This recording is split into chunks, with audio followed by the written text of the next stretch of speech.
Chapter 25. We win an all-expense paid trip to death. Carter. Being turned into a lizard can really mess up your day. As we stepped through the doorway, I tried to hide it, but I was feeling pretty bad. You're probably thinking, hey, you already turned into a falcon, what's the big deal? But someone else forcing you into another form, that's totally different. Imagine yourself in a trash compactor, your entire body smashed into a shape smaller than your hand. It's painful and it's humiliating. Your enemy pictures you as a stupid, harmless lizard, then imposes their will on you, overpowering your thoughts until you have to be what they want you to be. I guess it could have been worse. He could have pictured me as a fruit bat, but still. Of course, I felt grateful to Sadie for saving me, but I also felt like a complete loser. It was bad enough that I'd embarrassed myself on the basketball court with a troop of baboons, but I'd also totally failed in battle. Maybe I'd done okay with Leroy, the airport monster, but faced with a couple magicians, even clay ones, I got turned into a reptile in the first 2 seconds. How would I stand a chance against Set? I was shaken out of those thoughts when we emerged from the portal because we definitely were not in Thoth's office. In front of us loomed a life-size glass and metal pyramid, almost as big as the ones in Giza. The skyline of downtown Memphis rose up in the distance. At our backs were the banks of the Mississippi River. The sun was setting, turning the river and the pyramid to gold. On the pyramid's front steps, next to a 20-foot-tall pharaoh statue labeled Ramses the Great, Thoth had set out a picnic with barbecue ribs and brisket, bread and pickles, the works. He was playing his guitar and a portable amp. Khufu stood nearby, covering his ears. Oh good, Thoth strummed a chord that sounded like the death cry of a sick donkey. You lived. I stared up at the pyramid in amazement. Where did this come from? You didn't just build it, did you? I remembered my Ba trip to Set's red pyramid and suddenly pictured God's building monuments all over the U.S. Thoth chuckled. I didn't have to build it. The people of Memphis did that. Humans never really forget Egypt, you know. Every time they build a city on the banks of a river, they remember their heritage, buried deep in their subconscious.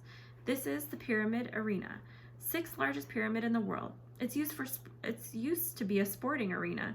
For, what is the game you like, Khufu? Arg, Khufu said indignantly, and I swear he gave me a dirty look. Yes, basketball, Thoth said, but the arena fell on hard times. It's been abandoned for years. Well, no longer. I'm moving in. You do have the Ankh? For a moment, I wondered if it had been such a good idea helping Thoth, but we needed him. I tossed him the necklace.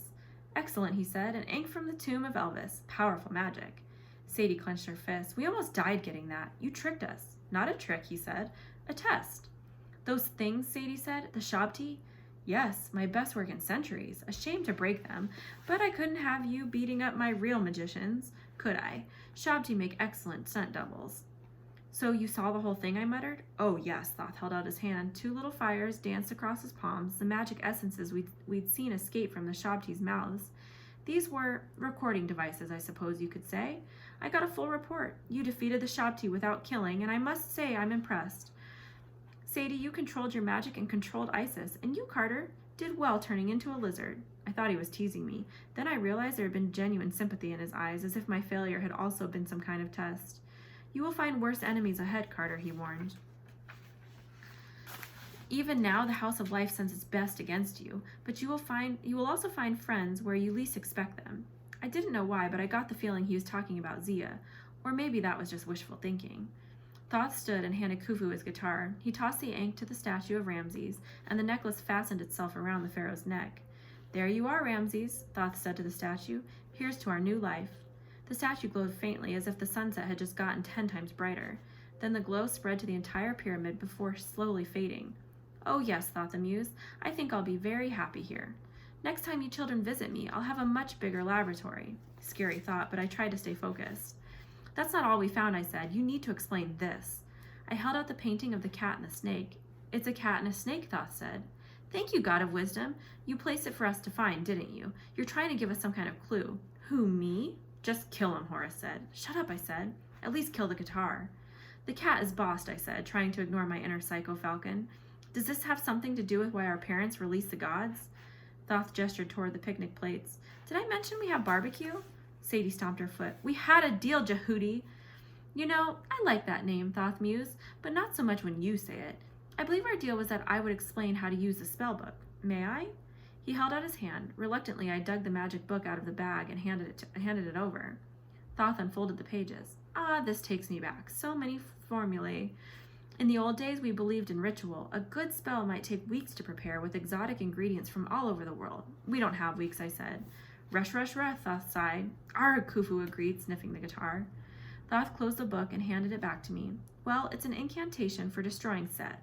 We know that, Sadie said. Will it destroy him forever? No, but it will destroy his form from this world, banish him deep into the Dua, and reducing his power so he will not be able to appear again for a long, long time. Centuries, most likely. Sounds good, I said. How do we read it? Thoth stared at me like the answer should be obvious. You cannot read it now because the words can only be spoken in Set's presence. Once before him, Sadie should open the book and recite the incantation. She'll know what to do when the time comes. Right, Sadie said, and Set will just stand there calmly while I read him to death? Thoth shrugged. I did not say it would be easy. You'll also require 2 ingredients for the spell to work. A verbal ingredient, Set's secret name. What? I protested. How are we supposed to get that? With difficulty, I'd imagine. You can't simply read a secret name from a book. The name must come from the owner's own lips in his own pronunciation to give you power over him. Great, I said. So we'll just force Set to tell us. Or trick him, Thoth said. Or convince him. Isn't there any other way? Sadie asked. Thoth brushed an ink splotch off his lab coat. A hieroglyph turned into a moth and fluttered away. I suppose. Yes. You could ask the person closest to Set's heart, the person who loves him most. She would also have the ability to speak the name. But nobody loves Set, Sadie said. His wife, I guess. The other goddess, Nephthys? Thoth nodded. She's a river goddess. Perhaps you could find her in the river. This just keeps getting better and better, I muttered. Sadie frowned at Thoth. You said there was another ingredient. A physical ingredient, Thoth agreed. A feather of truth. A what? Sadie asked. But I knew what he was talking about, and my heart sank. You mean from the land of the dead? Thoth beamed. Exactly. Wait, Sadie said, what is he talking about? I tried to conceal my fear. When you died in ancient Egypt, you had to take a journey to the land of the dead, I explained. A really dangerous journey. Finally, you made it to the Hall of Judgment where your life was weighed on the scales of Anubis, your heart on one side, the feather of truth on the other. If you passed the test, you were blessed with eternal happiness. If you failed, a monster ate your heart and you ceased to exist. Amit the Devourer, Thoth said wistfully. Cute little thing. Sadie blinked. So we're supposed to get a feather from this Hall of Judgment. How exactly? Perhaps Anubis will be in a good mood, Thoth suggested. It happens every 1,000 years or so. But how do we even get to the land of the dead, I asked. I mean, without dying. Thoth gazed at the western horizon where the sunset was turning blood red. Down the river at night, I should think. That's how most people pass into the land of the dead. I would take a boat. You'll find Anubis at the end of the river. He pointed north and changed his mind and pointed south. Forgot. Rivers flow south here. Everything is backward. Ark! Khufu ran his fingers down the frets of the guitar and ripped out a massive rock and roll riff. Then he belched as if nothing had happened and set the guitar down. Sadie and I just stared at him, but Thoth nodded as if the baboon had said something profound. Are you sure, Khufu? Thoth asked. Khufu grunted. Very well, Thoth said. Khufu says he would like to go with you. I told him he could stay here and type my doctoral thesis on quantum physics, but he's not interested. Can't imagine why, Sadie said. Glad to have Khufu along, but where do we find a boat? You are the blood of pharaohs, Thoth said. Pharaohs always have access to a boat. Just make sure you use it wisely. He nodded toward the river. Churning toward the shore was an old-fashioned paddle wheel steamboat with smoke billowing from its stacks. I wish you good journey, Thoth said, until we meet again. We're supposed to take that? I asked, but when I turned to look at Thoth, he was gone, and he'd taken the barbecue with him. Wonderful, Sadie muttered. Ark, Khufu agreed. He took our hands and led us down to the shore.